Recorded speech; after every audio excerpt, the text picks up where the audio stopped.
What if I told you that the most loved footballer in England was once the most hated man in the country? What if one single mistake turned a national hero into a villain overnight and made millions want to see him fail? And what if redemption didn't come from apologies, interviews, or excuses, but from silence, suffering, and one perfect kick in the 93rd minute? This is the story of David Beckham.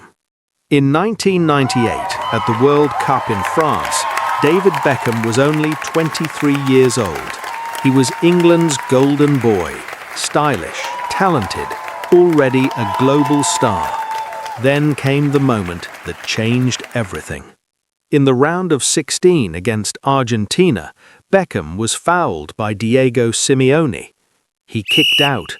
Red card. England lost on penalties, and the blame landed on one man. The British media were ruthless, stupid, selfish, a disgrace. Here's something shocking. Effigies of Beckham were burned outside pubs in England.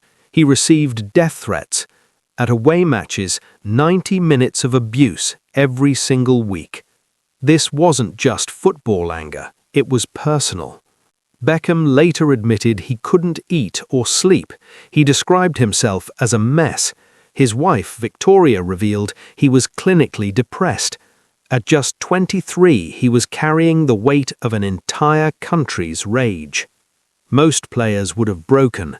Most would have spoken out, blamed the media, or tried to defend themselves. Beckham did none of that. He stayed silent. Instead of talking, he worked.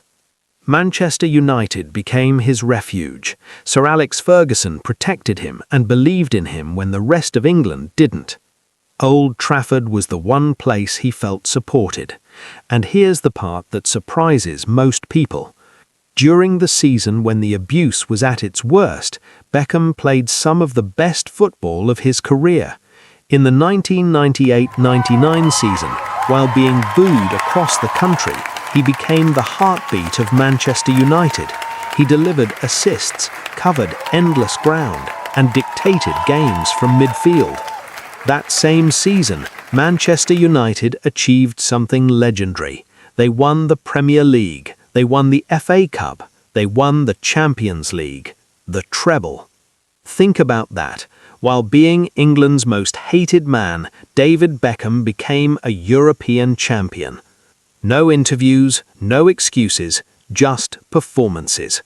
Sir Alex Ferguson later said the abuse didn't weaken Beckham, it sharpened him. But England still hadn't forgiven him. Not yet. 3 long years passed. 3 years of pressure, doubt, and expectation. Beckham never hid. Instead, he became England captain, the same man once blamed for England's failure, now leading the team. Then came October the 6th, 2001. World Cup qualifier, England versus Greece, Old Trafford. England needed a result to qualify. The match was chaotic. England were losing 2-1. Time was running out. The World Cup was slipping away. Then, in the 93rd minute, England won a free kick. David Beckham stood over the ball. Here's the unbelievable part. If he missed, England could miss the World Cup. No extra chances, no second moments.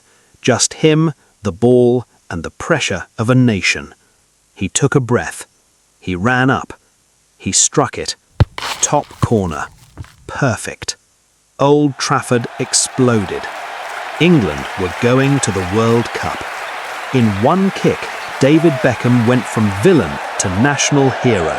The same newspapers that once destroyed him now called him England's saviour. David Beckham never begged for forgiveness. He earned redemption the hardest way possible, through silence, discipline, and resilience. His story proves one powerful truth. Hate is loud. Work is louder. Excuses fade. Performances last. And sometimes the strongest response is no response at all. David Beckham didn't just bend free kicks. He bent public opinion. Subscribe for more.